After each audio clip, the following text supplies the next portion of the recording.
Minister Andrew Mitchell. Thank you very much, Madam Deputy Speaker. I'm extremely grateful to my honourable friend, the member for Hendon, for securing this debate and for his very well-informed and extremely interesting contribution, Madam Deputy Speaker. The Minister for the Indo-Pacific would have been delighted to take part, but is currently travelling on ministerial duties. It is therefore my pleasure to respond on behalf of the government. I will try to respond to all the points that my honourable friend has raised, and if I omit any of them, then I will, of course, write to him afterwards. The UK and Sri Lanka have a long shared history, as marked by our 75th anniversary of diplomatic relations this year. We are bound by strong relationships between our institutions, businesses, and most importantly, our people. Many UK citizens and parliamentarians have close ties to Sri Lanka, and it is a relationship which matters very much to the United Kingdom. It has therefore been troubling to witness Sri Lanka's economic decline.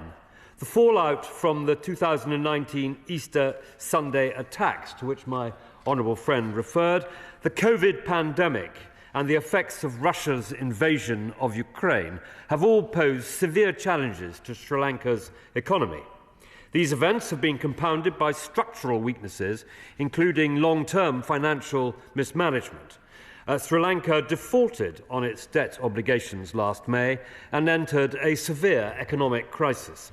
Inflation peaked at 73%, one-third of the population lacked access to affordable, nutritious food, and there were shortages of fuel, medicine and basic necessities.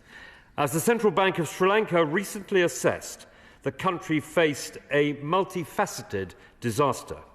While the situation has since improved, many are still struggling, and a large number of Sri Lankans have experienced a profound decline in living standards. Recognising the deteriorating humanitarian situation, the British government provided £3 million of targeted support to those most severely affected, as my honourable friend acknowledged. While it is unusual to provide humanitarian assistance to a lower middle income country outside of a disaster situation, this reflected the level of economic hardship and urgent need, as well as the very close and friendly relationship between our two countries. Delivered through our UN partners and the Red Cross, this has provided food for school children, provision of hygiene kits for girls, and multipurpose cash grants for poor and vulnerable families to meet essential household needs, including food. This complements British support provided through multilateral agencies such as the United Nations Central Emergency Response Fund. The British are the largest donor to this fund, contributing more than $1.7 billion since its inception in 2006, and it has already provided $5 million to Sri Lanka. My honourable friend asked specifically about our help to Sri Lanka on tackling this economic situation. The Asian Development Bank and World Bank are providing emergency assistance under a joint action plan to help reduce the impact of the economic crisis. The UK is also working with international partners and the Sri Lankan government to address the causes of the crisis and support debt sustainability and economic recovery. We welcome the International Monetary Fund's recent approval of a 4-year programme worth $3,000 million to support Sri Lanka's economic policies and reforms. This has now begun, with the first tranche of financing disbursed. We will continue to support Sri Lanka's debt restructuring process and encourage all creditors to engage constructively in these negotiations. We also recognise Sri Lanka's commitment to the policy reforms. These are required to keep its IMF programme on track, and we look forward to working with the government on this agenda as well. Already, our Conflict Stability and Security Fund programme is supporting parliamentary committees on the issue of public debt management.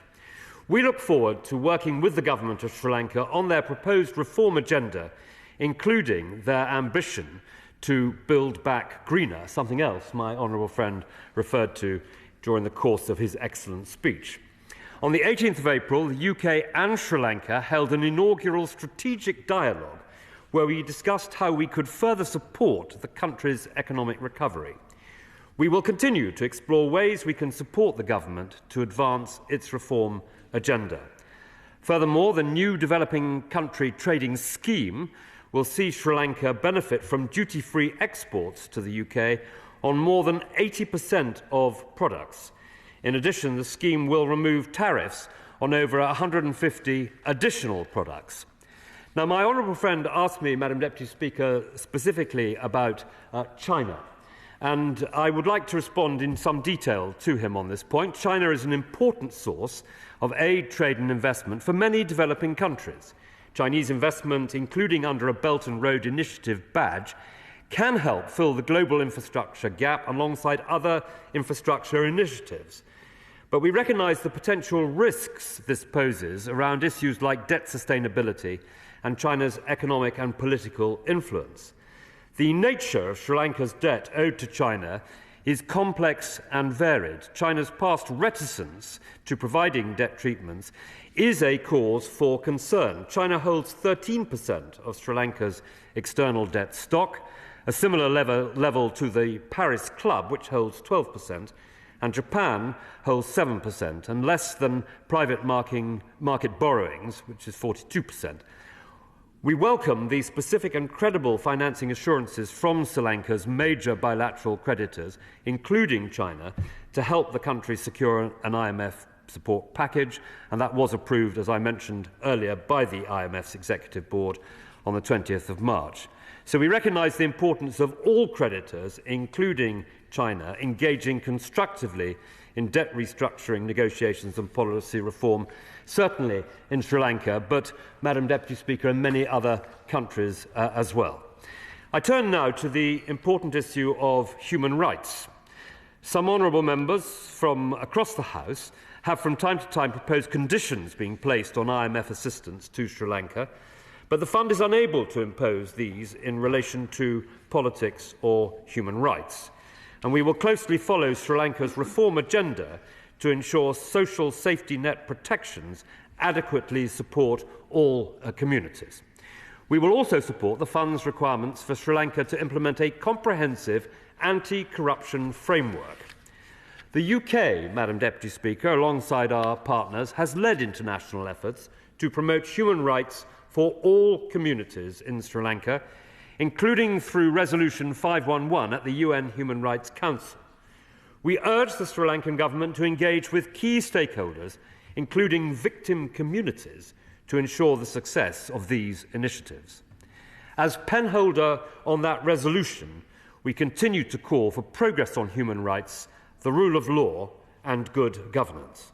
We welcome Sri Lanka's positive engagement in the Universal Periodic Review process. However, we have made clear our concerns over heavy-handed responses to peaceful protests and the importance of upholding the rule of law and safeguarding representative democracy. I can tell the House, Madam Deputy Speaker, that the Minister for the Indo-Pacific met Foreign Minister Ali Sabri on the 14th of March, where they discussed Sri Lanka's plans for transitional justice mechanisms, along with many other matters. Let me end my remarks, Madam Deputy Speaker, by saying that we continue to be concerned by Sri Lanka's economic situation for many of the reasons my honourable friend set out in his eloquent contribution. Throughout this difficult period, the UK has been engaged in helping those who are worst affected. We will continue to work with international partners to promote Sri Lanka's economic recovery and assist with its reform programme. And we will continue to play a committed role supporting Sri Lanka towards an inclusive, democratic and a prosperous future.